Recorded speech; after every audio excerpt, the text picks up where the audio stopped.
Hello friends, मैं हूं सन्मय प्रकाश और आप देख रहे हैं यूट्यूब चैनल सरकारी जॉब न्यूज़। और इस वीडियो में सबसे पहले इंपॉर्टेंट टॉपिक्स को देख लेते हैं जिस पर डिटेल में चर्चा होने वाली है। तो दुनिया के सबसे powerful air defence system S-400 को इंडिया ने तैनात कर दिया है। तो कहाँ पर तैनात किया गया है और क्यों इंपॉर्टेंट है, उसी जगह पर क्यों तैनात किया गया, इसके बारे में डिटेल में बात करेंगे। इलेक्शन लॉ अमेंडमेंट बिल 2021 उससे संसद से मंजूरी मिल गई है। तो क्या प्रावधान है और क्या विवाद चल रहा है, इस पर क्या बदलाव होने वाला है इससे। BWF वर्ल्ड चैंपियनशिप, उसमें पहली बार भारतीय पुरुष खिलाड़ी ने सिल्वर मेडल जीता है। तो इसके बारे में जानेंगे कौन है ये। प्राइम मिनिस्टर नरेंद्र मोदी ने अगुवाडा जेल संग्रहालय का शिलान्यास किया है। कहाँ पर है ये, क्यों प्रसिद्ध है ये। अग्नि प्राइम जो मिसाइल है उसका परीक्षण DRDO ने किया है दूसरी बार। क्या खास है और कैसे हमारा जो डिफेंस कवच है वो और बेहतर होगा इससे। सोलर पार्कर प्रोब, उसने सन को टच कर दिया है और जिस हिस्से तक पहुंचा है उसका टेम्परेचर 11 लाख डिग्री सेल्सियस है। तो उसके बारे में बात करेंगे, क्या क्या रहस्यों का पता चला है और कैसे ये पहुंचा वहाँ, इम्पॉर्टेंट है। इस्लामिक देश ने, एक ऐसा देश है जिसने तबलीगी जमात पर प्रतिबंध लगा दिया है। तो कौन है और क्या मामला है वहाँ का। गंगा एक्सप्रेसवे पर भी बात करेंगे। इसके अलावा भी कई टॉपिक है जिस पर डिटेल में चर्चा करेंगे। तो दोस्तों शुरू करते हैं और लाइक बटन दबाना मत भूलना, शेयर कर दीजिए तमाम मित्रों को। क्वेश्चन होगा सबसे important, air defence system S-400 को भारत में सबसे पहले किस राज्य में तैनात किया गया है।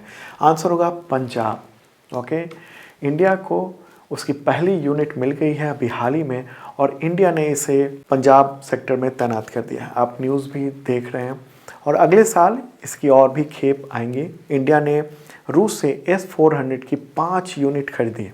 यूनिट को बैटरी कहते हैं। ओके, और ये डील वैसे 2018 में हुई थी, अक्टूबर 2018 में इंडिया और रशिया के बीच में, लेकिन सप्लाई अब हुई है। ओके, तो क्यों इसे, यानी दुनिया का सबसे जो ताकतवर एयर डिफेंस सिस्टम है उसे वहीं पर क्यों तैनात किया गया है पंजाब में, ये भी देख लेते हैं। तो मैप के थ्रू देख लेते हैं। मैप में ये रहा प्यारा भारत और यहाँ पर है पंजाब। ओके, तो यहीं पर तैनात किया गया है S-400 को। और इससे फ़र्क क्या पड़ेगा, तो जो पड़ोसी देश है यानी पाकिस्तान और चाइना, जिससे लगातार टकराव रहता है इंडिया का, तो उस पर हम पूरी तरह से नज़र रख सकेंगे। आपको पता होगा कि S-400 जो है मिसाइल डिफेंस सिस्टम, ये 600 किलोमीटर तक ये नज़र रख सकता है उसका रडार। तो यहाँ से इतने किलोमीटर दूर तक नज़र रख सकता है।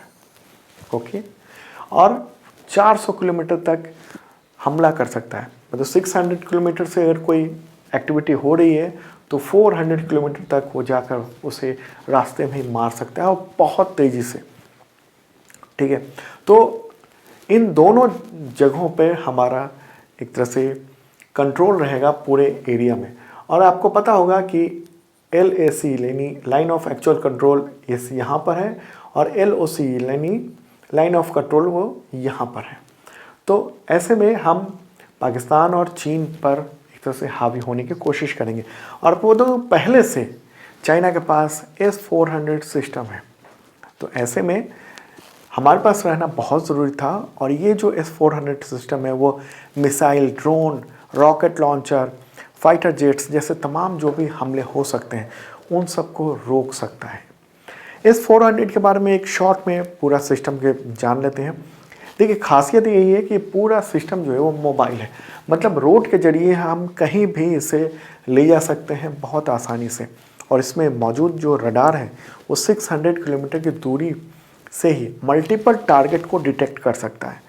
और एक यूनिट जो है वो 160 ऑब्जेक्ट यानी 160 ऑब्जेक्ट को ट्रैक कर सकता है और एक बार में 36 टारगेट को निशाना बनाया जा सकता है। इंडिया को बहुत ज़रूरत थी और ये आप देख लीजिए, ये पूरी एक बैटरी में यानी एक यूनिट में इतने तरह की चीज़ें होती हैं, टोटल 4 तरह की। ओके, इसमें सबसे इम्पॉर्टेंट होता है जो कि रडार, जो 600 किलोमीटर के एरिया पर सर्विलांस करता है। सेकंड जो चीज़ है वो रडार ट्रांसमिशन इंफॉर्मेशन और कमांड सेंटर है यहाँ पर। तीसरा एक और रडार है जो कि इस मिसाइल सिस्टम को यानी एंटी मिसाइल सिस्टम को नज़र रखता है उस पर और उसको निर्देशित करता है। तो जैसे ही कोई ऑब्जेक्ट 600 किलोमीटर से चला और 400 किलोमीटर में एंटर हुआ, वैसे ही ये मिसाइल डिफेंस सिस्टम जाएगा और उसे मार डालेगा और कमांड सेंटर में बैठे बैठे यहाँ से सब कुछ कर सकते हैं। ओके, तो एक इम्पॉर्टेंट बात थी, इंडिया के लिए बहुत ज़रूरी था ये। चलिए आगे बढ़ते हैं, अगला क्वेश्चन लेते हैं और ये है, संसद ने विधेयक इलेक्शन लॉ अमेंडमेंट बिल 2021 उसे मंजूरी दी है, तो इसमें क्या प्रावधान है, क्या प्रावधान रखे गए हैं? इसका आंसर होगा मतदाता सूची को आधार कार्ड से जोड़ना। ओके, इंपॉर्टेंट बात है ये। कई जगह आपको सुनने को मिलेगा कि वोटर कार्ड को जोड़ना, वोटर कार्ड को नहीं, मतदाता सूची को ही जोड़ा जा रहा है सीधा का सीधा। तो उसका तो वो वोटर कार्ड से कनेक्ट हो ही जाएगा अपने आप। तो दोनों सदनों ने, यानी लोकसभा और राज्यसभा, दोनों ने इस विधेयक को मंजूरी दे दी है और विधेयक में कई सारे प्रावधान हैं, उन सब पर एक बार चर्चा कर लें।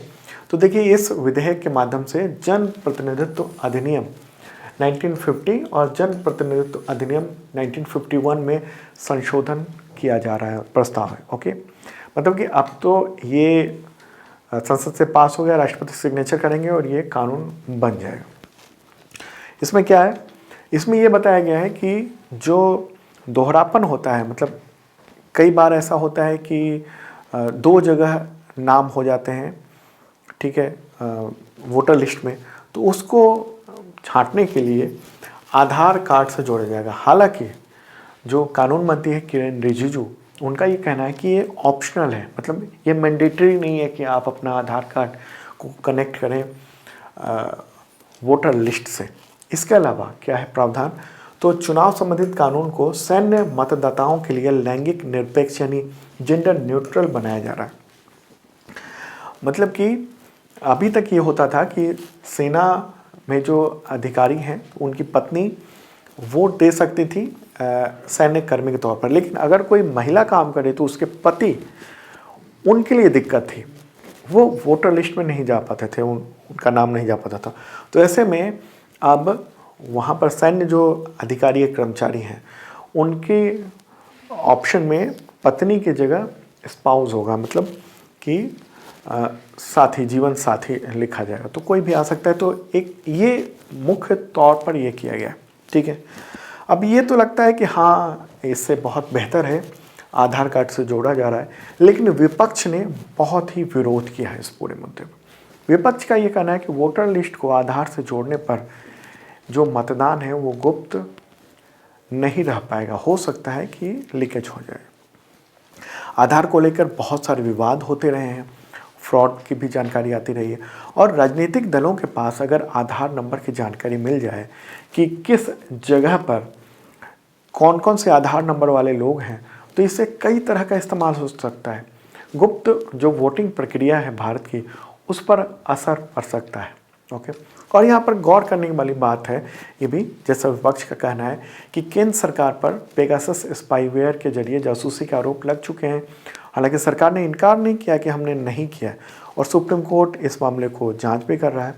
एक पुदुचेरी का मामला सामने आया था, उसके बारे में बताऊं कि पुदुचेरी विधानसभा चुनाव हुआ कुछ वक्त पहले, कुछ महीने पहले, तो उस दौरान थोक में SMS भेजे गए थे, और इसमें बीजेपी के स्थानीय जो व्हाट्सएप ग्रुप थे उसमें कनेक्ट करने के लिए लिंक था। आरोप ये लगा कि जिन मोबाइल नंबर पर ये SMS भेजे गए थे वे उन आधार कार्ड के थे जो वोटर लिस्ट से जोड़े गए थे। मामला बाद में मद्रास हाई कोर्ट पहुंचा और इस मामले में बीजेपी पर आरोप लग चुका है पूरे मामले। चलिए आगे बढ़ते हैं, अगला क्वेश्चन लेते हैं। उससे पहले बता दूं कि 2021 का जनवरी से दिसंबर तक का जो टोटल करंट अफेयर्स PDF है वो अवेलेबल हो चुका है। इस वीडियो के डिस्क्रिप्शन में तमाम एग्जामिनेशन में आपके काम आएगा, UPSC हो, स्टेट PSC हो, SSC हो, रेलवे के जो एग्जामिनेशन होने वाले हैं उन सब में चेक कर लेना। इस वीडियो के डिस्क्रिप्शन में वहाँ PDF है और बहुत विस्तार से भी कंटेंट दिया गया है, MCQ है, डिटेल है, इस तरह से 1200 से ज़्यादा क्वेश्चंस हैं। चलिए आगे बढ़ते हैं, अगला क्वेश्चन। राष्ट्रीय गणित दिवस यानी नेशनल मैथमेटिक्स डे ये कब मनाया जाता है? आंसर होगा 22 दिसंबर। क्यों? क्योंकि इस दिन महान गणितज्ञ श्रीनिवास रामानुज उनकी जयंती होती है। उनका जन्म हुआ था 22 दिसंबर 1887 को। अगला क्वेश्चन लेते हैं, BWF वर्ल्ड चैंपियनशिप में सिल्वर मेडल जीतने वाले पहले भारतीय पुरुष बैडमिंटन खिलाड़ी कौन हैं? आंसर होगा किदाम्बी श्रीकांत। न्यूज़ आप देख रहे हैं, पहली बार इंडिया ने ये जीता है, इंडियन पुरुष ने। ओके, फोटोग्राफ ये रहा। उसमें महिलाएं तो पहले जीत चुकी हैं मेडल, लेकिन पुरुषों ने कोई मेडल अभी तक नहीं जीता था। PV सिंधु बार मेडल जीत चुकी हैं, एक गोल्ड जीत चुके हैं। ओके, पुरुषों ने अभी तक नहीं जीता था और पुरुषों में ये पहले खिलाड़ी हो गए हैं। आयोजन कहाँ पर हो रहा है ये वर्ल्ड चैंपियनशिप का? तो स्पेन में चल रहा है। अगला क्वेश्चन लेते हैं, प्राइम मिनिस्टर नरेंद्र मोदी ने दिसंबर 2021 में अभी हाल ही में किस राज्य में स्थित अगुआडा जेल संग्रहालय का शिलान्यास किया? आंसर होगा गोवा। 19 दिसंबर 2021 को वहाँ पर पहुँच कर उन्होंने, प्राइम मिनिस्टर ने गोवा मुक्ति दिवस मनाया और इसी दौरान उन्होंने अगुआडा जो जेल संग्रहालय है ये है, जेल था, यहाँ पर कैद बंद कर दिया गया था जब पुर्तगालियों को शासन था गोवा में। तो उस दौरान जो लोग भी, जिन लोगों ने कहा कि हमें भारत से मिलाया जाए, गोवा मुक्त किया जाए जो पुर्तगाली शासन है उससे, तो उस दौरान इसी जेल में बंद करके प्रताड़ित किया गया था। तो इसे संग्रहालय का रूप दिया गया है। गोवा मुक्ति आंदोलन से जुड़े हुए चीज़ें और इतिहास को यहाँ दर्ज किया गया है। तो गोवा की बात हो रही है, वहाँ के मुख्यमंत्री कौन है? प्रमोद सावंत। ये फोटोग्राफ आप देख रहे हैं प्राइम मिनिस्टर के साथ। और वहाँ के गवर्नर कौन है? PS श्रीधरन पिल्ले। राजधानी पणजी है। अगला क्वेश्चन लेते हैं, अग्नि प्राइम उसकी मारक क्षमता बताएं जिसका दूसरा परीक्षण DRDO ने दिसंबर 2021 में किया है। आंसर होगा 2000 किलोमीटर। DRDO ने ये न्यू जनरेशन का जो अग्नि P कहते हैं इसे किया। कहाँ पर ये परीक्षण हुआ है? तो उड़ीसा के तट पर, वहाँ पर APJ अब्दुल कलाम द्वीप है, तो उसी में अग्नि P का सफल परीक्षण किया गया है, मिसाइल परीक्षण। ओके, तो ये परीक्षण के वीडियो हैं और ये अग्नि प्राइम मिसाइल अपने टारगेट की ओर जा रहा है। तो नई पीढ़ी का है, परमाणु सक्षम बैलिस्टिक मिसाइल है और ये इसका पहला जो परीक्षण हुआ था वो जून 2021 में हुआ था। और ये हल्का है, इसलिए मोबाइल लॉन्चर से इसको दागा जा सकता है, बहुत आसानी से इसको कहीं भी ले जाया जा सकता है। अग्नि के बहुत सारे रेंज है, ये 2000 किलोमीटर का है। ओके, और 4000 किलोमीटर दूर तक मार करने वाला अग्नि 4 है। 5000 किलोमीटर तक रेंज वाला अग्नि 5 भी इंडिया के पास मौजूद है। तो ये जो मिसाइल है वो हम बहुत कम समय में इसको आसानी से कहीं ले जा सकते हैं और फायर कर सकते हैं। इसलिए अग्नि मिसाइल, उसके कई वेरिएंट हैं। तो उसका पहला जो परीक्षण हुआ था 1989 में हुआ था और उसके कई वेरिएंट हम लोगों ने निकाल चुके हैं, जारी कर चुके हैं। अगला क्वेश्चन, ये तो बहुत ही इंपॉर्टेंट और बहुत इंटरेस्टिंग है। नासा के स्पेसक्राफ्ट सोलर पार्कर प्रोब ने सूर्य के किस हिस्से को छूकर रिकॉर्ड बनाया है जिसका टेम्परेचर 11 लाख डिग्री सेल्सियस है? ये बहुत इंपॉर्टेंट क्वेश्चन है और ये क्वेश्चन तमाम एग्जामिनेशंस में आ सकता है। इसका आंसर होगा कोरोना। ये कोविड-19 वाला कोरोना नहीं है, ये सूरज का कोरोना है। बताता हूँ आगे और डिटेल। तो ये न्यूज़ है, न्यूज़ में आप देख रहे हैं द हिंदू में, in a first NASA spacecraft touch sun, सूरज को छू लिया। वैसे तो ये जो घटना हुई है सूरज को छूने की, ये 28 अप्रैल को ही हुआ है, सूरज के कोरोना का छुआ। लेकिन इसके जानकारी को कैलकुलेट करते हुए, पूरा एनालिसिस करते हुए बहुत लंबा वक्त लगा। तो दिसंबर 2021 में अभी हाल ही में इसे सार्वजनिक किया गया। ओके, तो सन को टच करने का मतलब क्या होता है और क्या हासिल होने वाला है उसके बारे में बताऊं। तो देखिए, सोलर पार्कर प्रो 1958 में ही इसकी प्लानिंग हुई थी, लेकिन इसको फाइनली 2018 में लॉन्च किया गया था, उस वक्त का आप देख रहे हैं। ओके, और अप्रैल 2021 में इसने सूरज के जो कोरोना है यहाँ इसको टच किया है। ये आप देख रहे हैं सन है और उसका जो आवरण है, और ये है कोरोना, ये जो लपटें दिखाई दे रही हैं वो, ठीक है, यहाँ पर। तो फाइनली टच कर लिया है कोरोना के जरिए। तो क्या है सूरज का कोरोना? तो ये देखिए, ये सन है और सन से रेडिएशन मूव होता रहता है। दरअसल सूर्य की जो सतह है वहाँ से लाखों किलोमीटर दूर तक आग की लपटें उठती रहती हैं वहाँ से, ठीक है, लाखों किलोमीटर दूर तक। और ये लपटें सूर्य के गुरुत्वाकर्षण की वजह से जिस क्षेत्र तक सीमित रहती हैं उस क्षेत्र को कोरोना या फिर कहें सूर्य का जो मैग्नेटिक फील्ड है उसे कहते हैं। तो ये इस तरीके से यहाँ है, ठीक है। तो सोलर पार्कर प्रोब से फ़ायदा क्या होगा? देखिए, इससे सन के बारे में बहुत सारी जानकारी मिलेगी, साथ ही सन सूरज के इवैल्यूएशन के बारे में पता चलेगा, बाकी गैलेक्सीज जो कि स्टार्स हैं उन सब के बारे में, रहस्यों के बारे में पता चलेगा कि वो कैसे उत्पत्ति हुई। तो इससे यही पता चला है कि जो सोलर रेडिएशन है वो जिग जैग शेप में होता है, ठीक है। और ये इसका स्ट्रक्चर, इसे स्विच बैक कहते हैं। स्विच बैक इसलिए कि रेडिएशन आगे बढ़ता है और फिर ये मूव कर जाता है अपने अंदर में, और फिर वहाँ से कुछ रेडिएशन ये अलग अलग हिस्सों से होकर ये गुजारता है। ओके, गोल सा में एक साथ रेडिएशन नहीं निकलता है, जब से आप यहाँ देख रहे हैं आप, ये इस तरह से रेडिएशन निकल रहे हैं और ये जिग जैग, ये सीधे नहीं जाता है, ये जिग जैग मोशन में होते हुए पहुँचता है, ठीक है।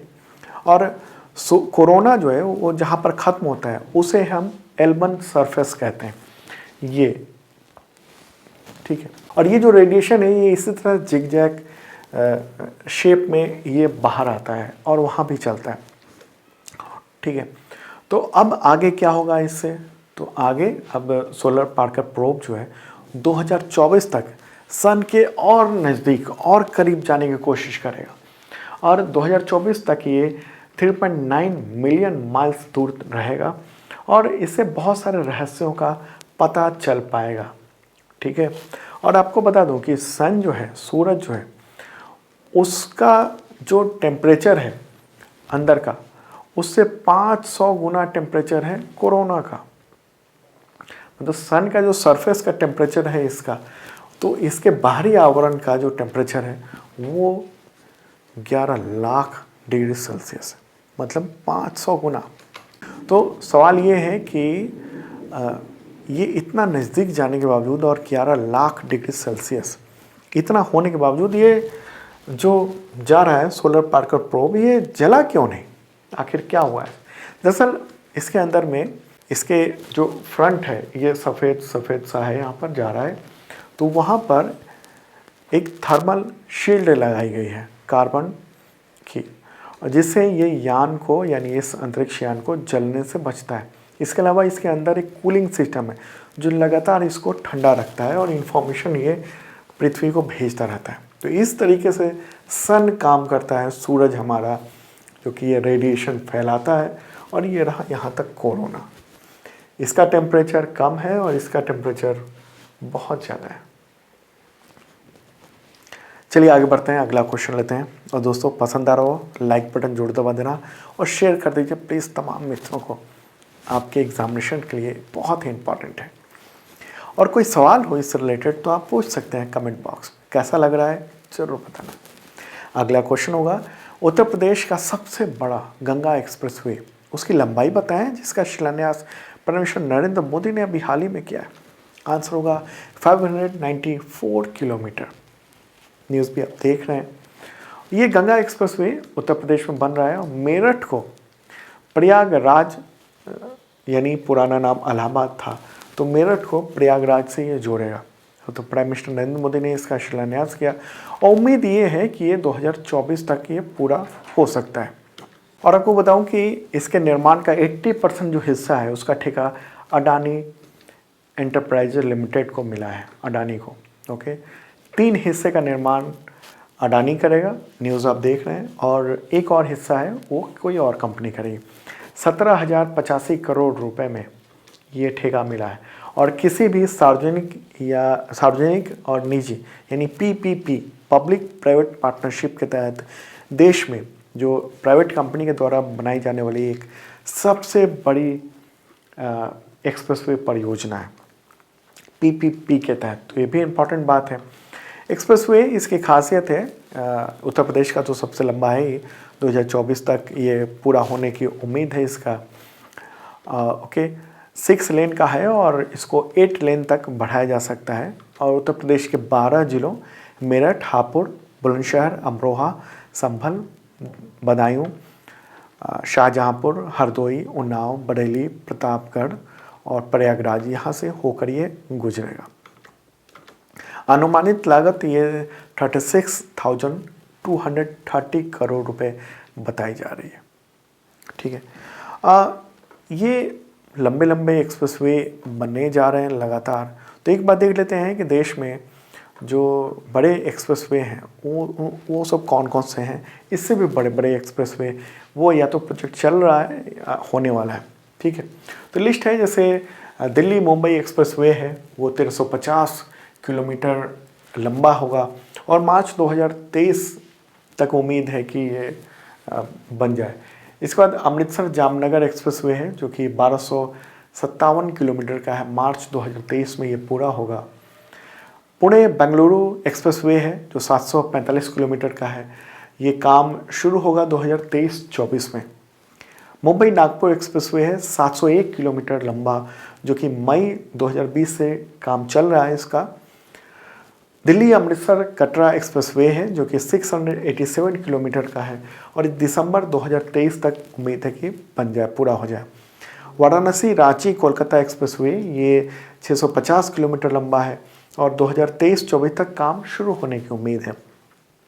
पठानकोट अजमेर एक्सप्रेसवे ये 600 किलोमीटर लंबा और मार्च 2024 में पूरा होने की उम्मीद है। और उत्तर प्रदेश का सबसे बड़ा है गंगा एक्सप्रेसवे जो कि मेरठ से प्रयागराज तक जाएगा, वो 594 किलोमीटर का है, दिसंबर 2024 में उम्मीद है कि पूरा हो जाए।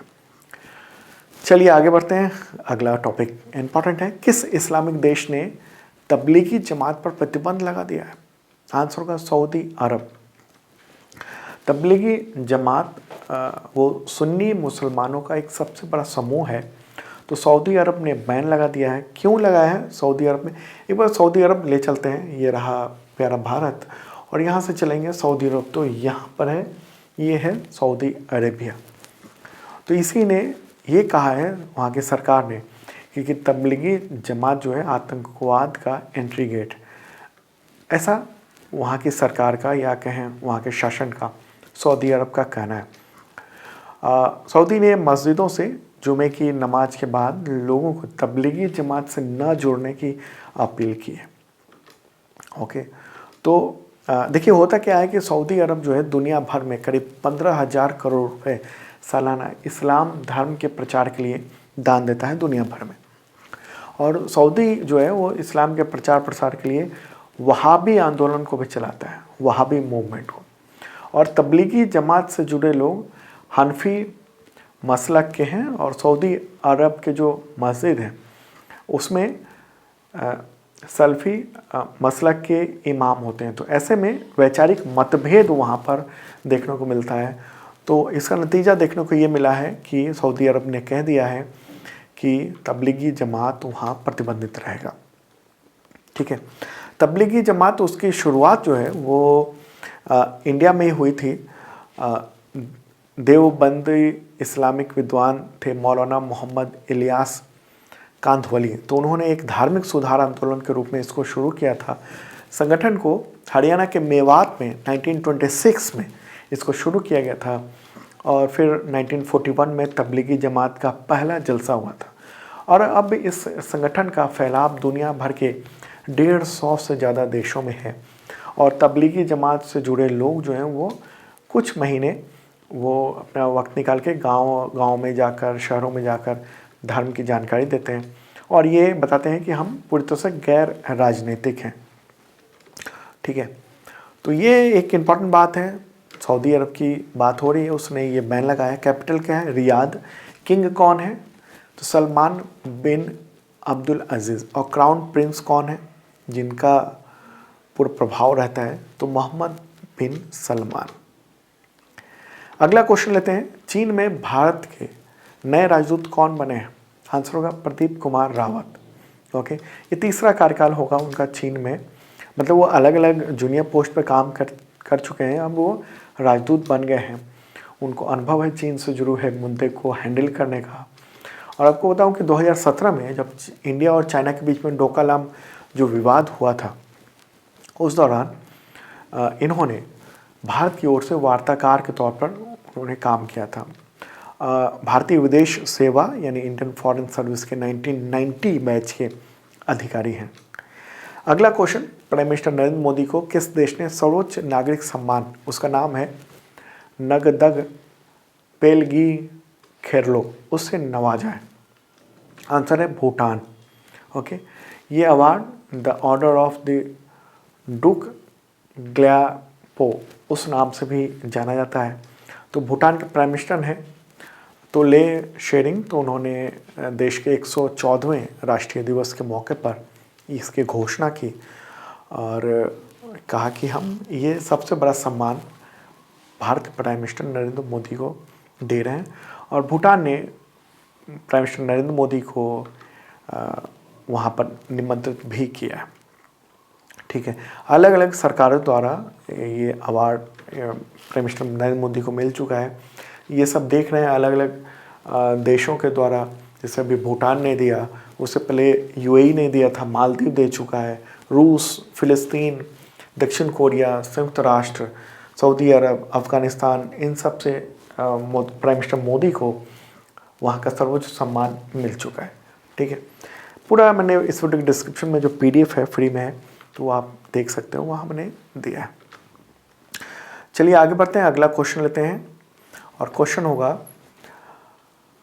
पुस्तक है, बुक है गांधी टोपी गवर्नर की, उसकी लॉन्चिंग इस बुक की उपराष्ट्रपति M वेंकैया नायडू ने की है। तो इसके लेखक का नाम बताएं। आंसर होगा यार्लागड्ड लक्ष्मी प्रसाद। तो ये बुक है, तो उसी की लॉन्चिंग हुई है। आंध्र प्रदेश में राजभाषा आयोग के अध्यक्ष हैं जो राइटर हैं, और उन्होंने ये बुक लिखी है। और ये बुक लिखी गई है ब्रिटिश प्रशासन में प्रमुख स्वतंत्रता सेनानी, विधायक और मध्य प्रांत के गवर्नर रह चुके एड पुगंती राघवेंद्र राव, उनके जीवन पर है। अगला क्वेश्चन लेते हैं, किस महिला भारतीय भारोत्तोलक ने राष्ट्रमंडल चैंपियनशिप 2021 में 87 किलोग्राम भार वर्ग में गोल्ड मेडल जीता है? आंसर होगा पूर्णिमा पांडे। ठीक है, इन्होंने जीता है। और आपको बताऊं कि 8 नेशनल रिकॉर्ड भी इन्होंने बनाए। ठीक है, तो इम्पॉर्टेंट बात है, ये चैंपियनशिप चल रही है। अगला क्वेश्चन, विश्व अरबी भाषा दिवस ये कब मनाया जाता है? आंसर होगा 18 दिसंबर। ओके, हर साल आयोजित होता है। थीम क्या है? अरबी भाषा सभ्यताओं के बीच में एक सेतु। 1973 में संयुक्त राष्ट्र महासभा ने यह दिवस घोषित किया था। अगला क्वेश्चन, 33वां मूर्ति देवी पुरस्कार, उसके विजेता कौन है? आंसर होगा विश्वनाथ प्रसाद तिवारी। वो साहित्य अकादमी के पूर्व अध्यक्ष और हिंदी के प्रसिद्ध कवि आलोचक हैं। उपराष्ट्रपति M वेंकैया नायडू ने ये अवार्ड उनको दिया है। और ये पुरस्कार जो मिला है, उनकी आत्मकथा है अस्थि और भवती, उसके लिए दिया गया है। ठीक है, ये अवार्ड इम्पॉर्टेंट है, भारतीय ज्ञानपीठ के द्वारा दिया जाता है। और 1982 से ये दिया जा रहा है, ये अवार्ड मूर्ति देवी अवार्ड। अगला क्वेश्चन, चिली के सबसे कम उम्र के राष्ट्रपति कौन चुने गए हैं? तो आंसर होगा Gabriel boric. Okay, Gabriel boric. तो ये चुने गए हैं। मार्च 2022 में ये वहाँ के प्रेसिडेंट पद को ज्वाइन कर लेंगे, मात्र 35 ईयर के इस वक्त। तो दोस्तों, ये था इंपॉर्टेंट करंट अफेयर्स। कैसा लगा कमेंट बॉक्स में ज़रूर बताना। और जिन लोगों ने सब्सक्राइब नहीं किया ज़रूर कर लें, साथ में बेल आइकन दबाना मत भूलना, ताकि नोटिफिकेशन आपको वक्त पे मिल सके। अब मिलते हैं अगले वीडियो में, ताज़ा तरीन जो करंट अफेयर्स है उसके एनालिसिस के साथ।